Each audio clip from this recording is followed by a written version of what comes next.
May hinrap up lang po kasi ako sa taas. Sa iyo to? Apa, bakit ba? Ano oras mo pinirata? Pinarado ko ho mga around 3 po. Kasi may inakyat akong gamit. Ang lamig. Saan pa kayo galing? Saan pa kayo galing? Sa ano po, 3rd floor. Diyan. Hindi. Yung sasakyan saan galing? Quezon City po. Bakit? Ba't ang lamig? Tingnan ito ah. Kakarating ko lang kasi. Tama yun, Brad. Yung tamang oras na kuhan ko kayo. Kasi malamig yung ano nyo po eh. Makina nyo. Malamig po eh. Kanina pa kayo dumating dito alas Mga 12. Mga alauna. Isang magandang hapon po sa ating lahat. Sector 5 operation na nag-iikot ko ngayon sa Mabuhay Lane at sa Kumpin area sa aming nasasakupan dito sa Distrito 5. So andito na kami, papunta po ng Robinson Otis. Ngayong hapon lang da sa mga kasamano ako sa Iloilo. Ngayong hapon lang da sa Iloilo sa mga kasamano ako da. Wala. Buti naman. So ngayon ito po walang naabutan dito So 0. So mamayang hapon ulit ito. Mga bandang 4 or 5 puno yan. Sure yan. So sumusunod sila ngayon, malinis. So mas maganda nga dito, yung mag-ikot kami ay malinis. At least wala na kaming maisasampa at wala na kaming mahahatak. So katulad nito, waiting siya. Naka-hazard, may tao sa loob, pwede po yan.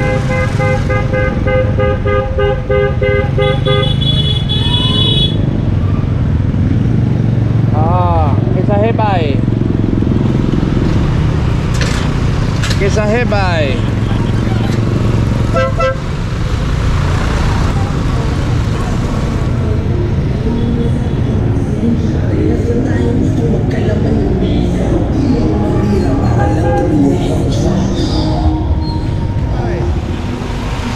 Oh, yun, isa po.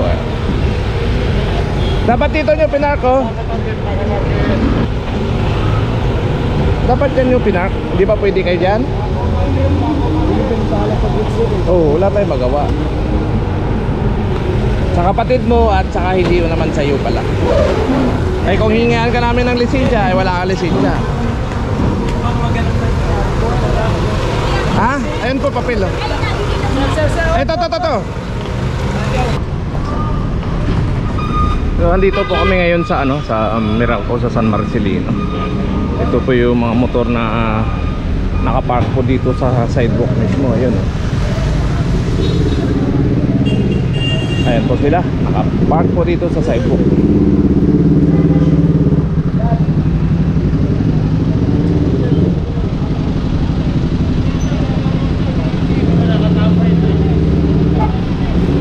So dalawa lang nakuha dito. Putahan mo dun. Putahan mo dun. Wala na yun. Dito lang po sir.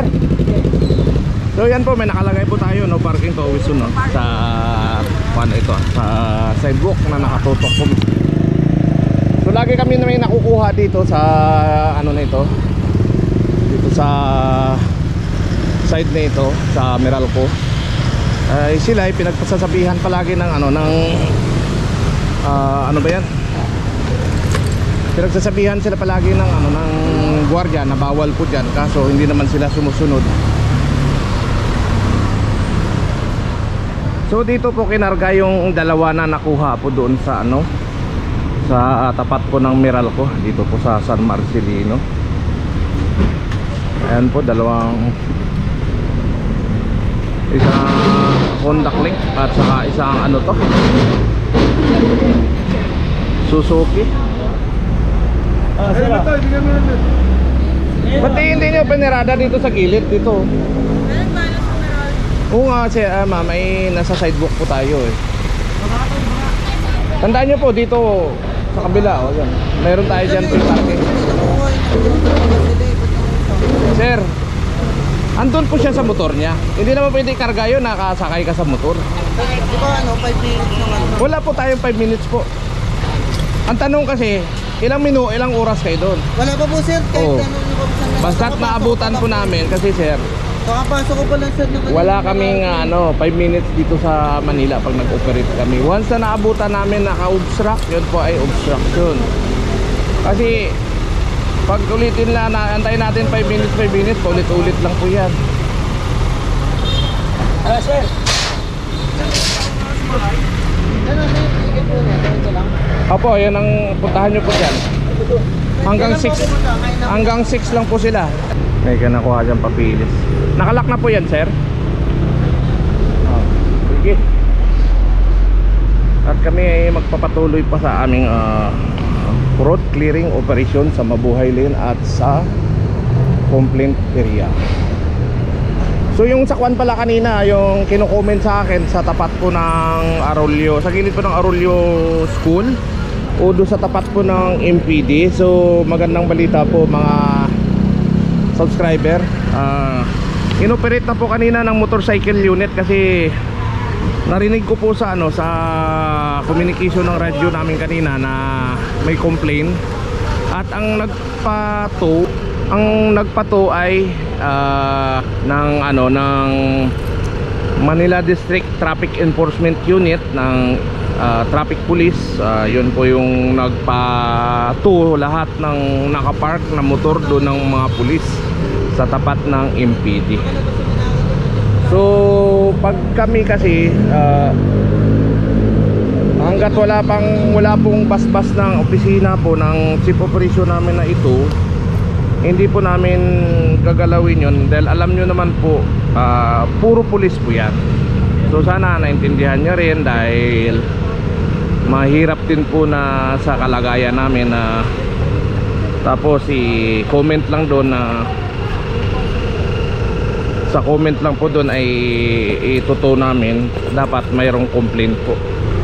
So mayroong complaint po at yun po yung chief operation po namin ang nag utos kanina na i-operate, kaya inoperate kanina ng motorcycle unit sa tapat po ng MPD doon po sa UN Avenue.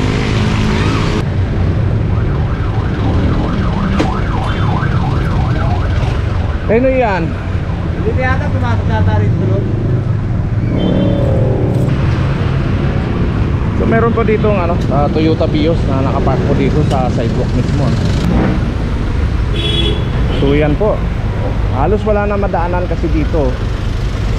Ayan. Kasi at unang-una, ito po ay ilang metro na lang intersection na po. 10 meters na lang po intersection na. So may nakalagay po dito stop. Ayun po. So yan po, walang madaanan dito.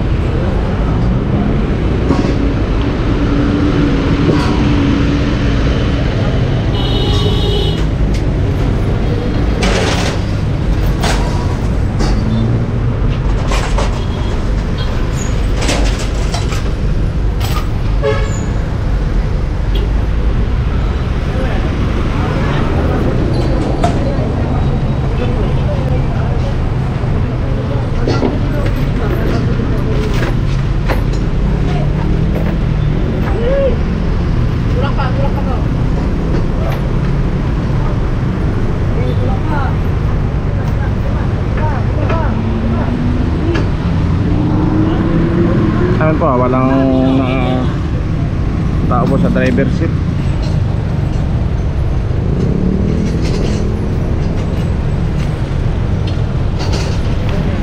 Ayan po, maliwanag, walang tao sa driver seat.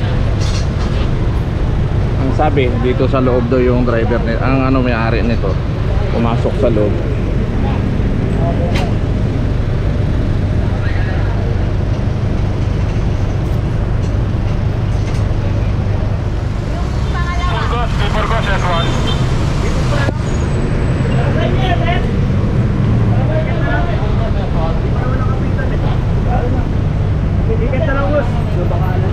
May bakal na po sa ilalim.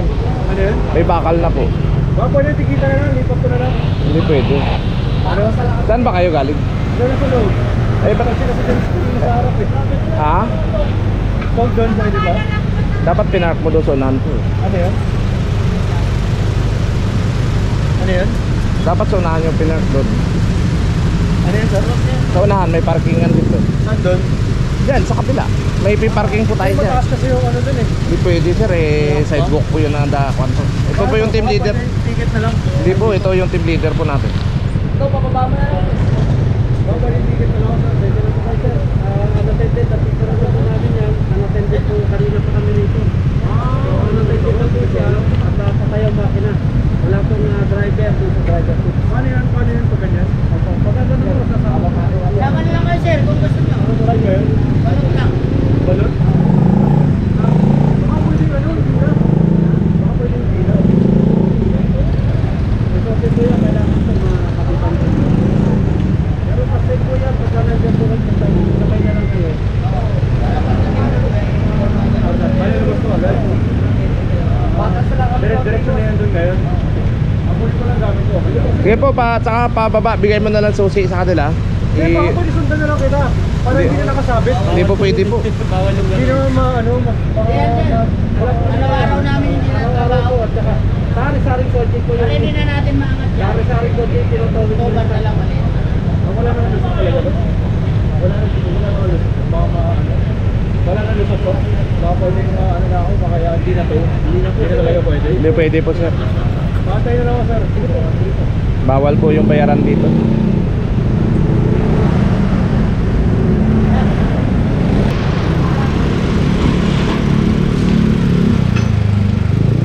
So yan na po, na ibaba na dito at pumayag na rin ng driver na pumayag na rin yung may-ari na ibaba dito yung ano niya, yung bios niya. Kaya dito namin sa baba kaya pinabit sa sa compact number 38. Yes po. Nakasakay lang ako dito? Ha? Nakasakay lang ako dito? Yes po, diyan ka lang po. Akin ko? Dito lang ako. Basta nakaangat naman yan eh. Okay na. Dito lang ako. Kahit naka-open makina niya, okay lang po.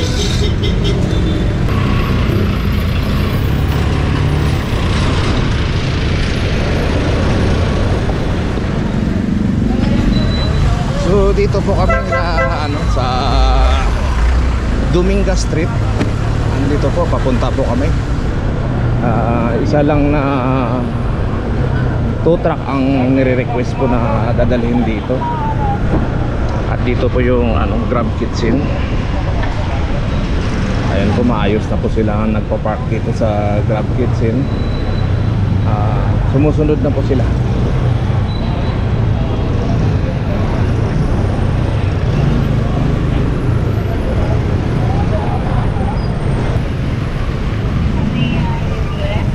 So mayroon dito isang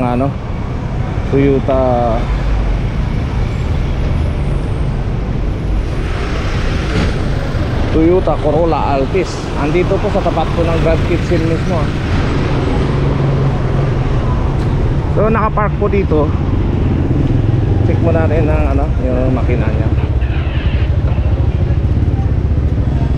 Malamig po yung kanyang makina. At check po natin ng loob. Ayun po, wala pong tao po, walang driver dito sa kabila, wala rin po. So ito po yung Dominga po. So ngayon umayos na po yung mga pagpark nila dahil nga pinagsabihan na namin sila at wala na masyadong naka-obstruct po bago pumasok po dito sa Dominga po, kung saan nangyayari nung komosyon ng Grab Food at saka traffic enforcer, mga kasamahan ko na sa operation. So yan po, kinakabitan na po ng lifter po.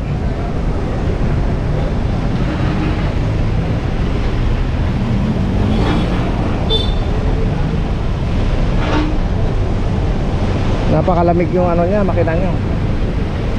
Alam mo yan, may profile dito, isip, malis eh. Malis na? Hindi, okay lang yan. Basta Talaga wala. hindi natin na maabutan hindi natin naabutan yung isa, okay lang.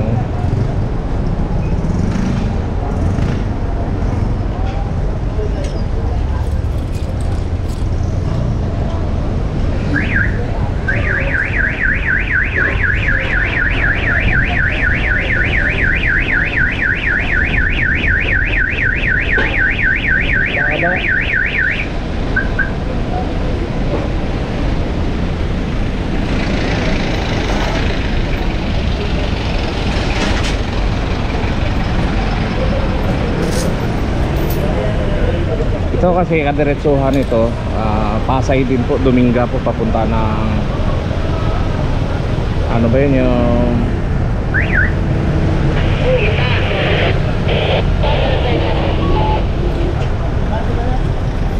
Buendia o dating Hill Puyat. So yan po, tinitikitan ko siya ng ano. Kasama yan? Saan nakuha yan? Sa? Dito? Hindi ko alam, hindi ko nakita yung ano, kung saan nakuha po yan. Sino nagpabuhat? Baka na yung team leader po nagpabuhat po, kaya out ako dyan, sir. Usapin mo na lang yung team leader na nandun. Sino ba nandun na team leader? Opo, usapin mo to.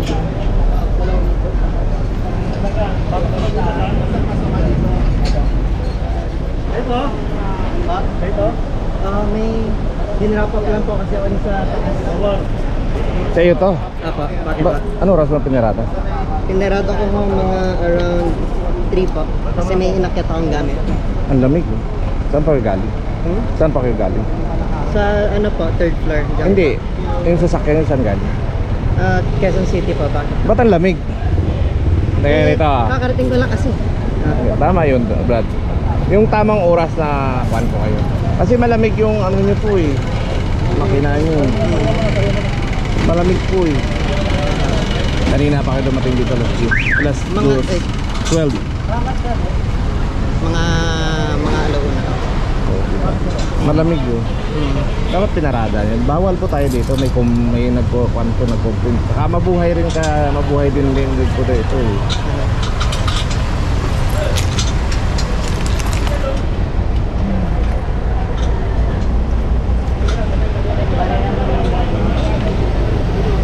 Sir, naka-nutshell po kayo. Walang ano.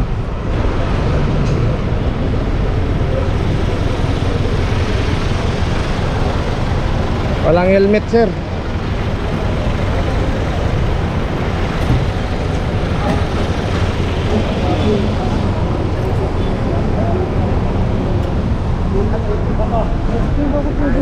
O saan ba yun? Sino ba nagpahatak yan?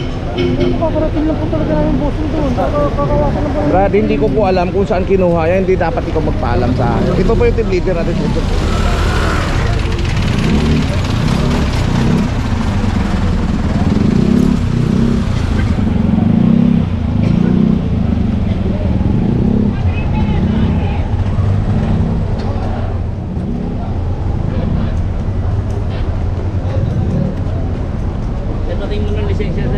Wala niyang lisensya?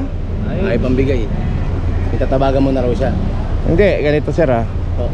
Bigay mo muna, sabihin mo sa enforcer, may tatawagan lang po. Hindi naman titikitan agad yan.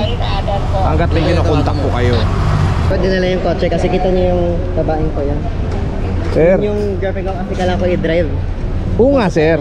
Ang problema nga sir, obstruct po kayo dito. Bale, Oo, ang anong- sabi mo kanina mga 3 o'clock.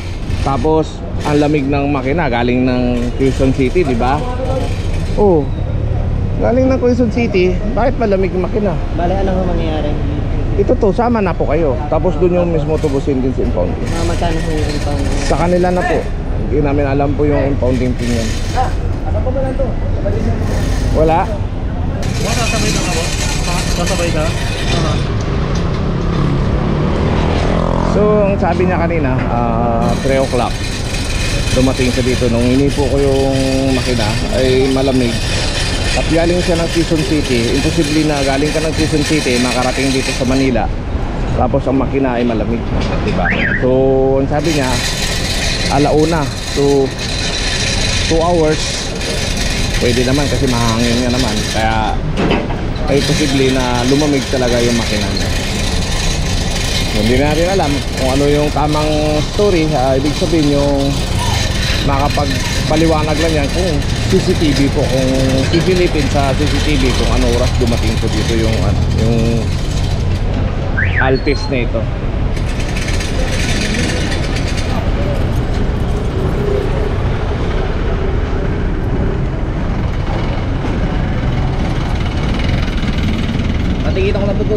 Oh. Hanggang ngayon, di pa yata tumutubos. Baka na, ganun-ganun lang yan. Hindi, alam ko naman po sir kasi di pa po ako nakabigay. Hindi, proper natin, bigay mo lisensya mo. Hindi mo pa- Pinagpapala ka na namin sa helmet. Ganyan pa rin Hindi mo sinabi pa rin binigay lisensya mo? Hindi, pinakita na. Problema, ayun yung nakikita ko nakaraan, pero ayun pa rin yung helmet niya. Ibig sabihin, ganun pa rin yung pinaka-helmet niya. Ay, di tikitan ulit. Nang tubar yung ano niya, yung para hatakin na lang. Hindi na tatanggalin na yung lifter? Tagal na sir, pagkakali na lang. Sige.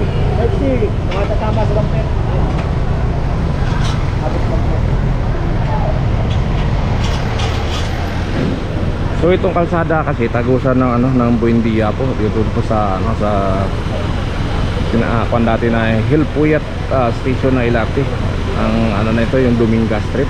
At tagos naman dito po sa ano sa Pablo Ocampo, pakanan po papunta ng Muñoz, Arellano, papunta ng Subil Rojas, Skyway po, yun po yung katagusan nito kasi hindi rin pwede mag kaliwa ka dahil one way po yan. Kaya pakanan na lang po yan ang daanan niya. Ano po, nakakuha na po yung ano, Corolla Altis, Toyota Corolla Altis na naka-obstruct po dito. At ito, magmaniobra lang para babalik po kami dahil marami pa kaming dadaanan na sa mabuhay din.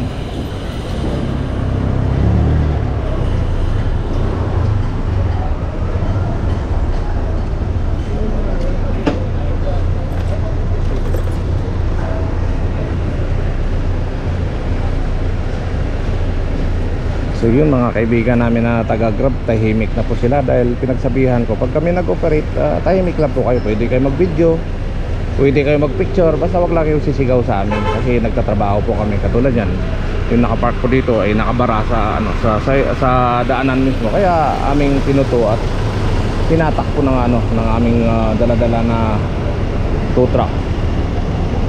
So yun, dadalhin na po sa impounding po. Diretso tol, kanan po. Ano to? Kakarga ba to? Pwede ikarga yan. Kasi, ano pa to? More than 1 month na yan eh. June pa yan. June pa yan na ano pa yan tol? Without license lang kahit tawag na pa rin. June na yun. Kasi 2 buwan na yan eh. Titikita mo siya. Oo, titikitan ng ano, Kasi impound. Wala na. impound sa baba. Kasi expired na yan eh. 10 days lang yung ticket natin eh. Yeah, dadali sa impounding yan. Oo. So hatid mo na lang sa impounding dun.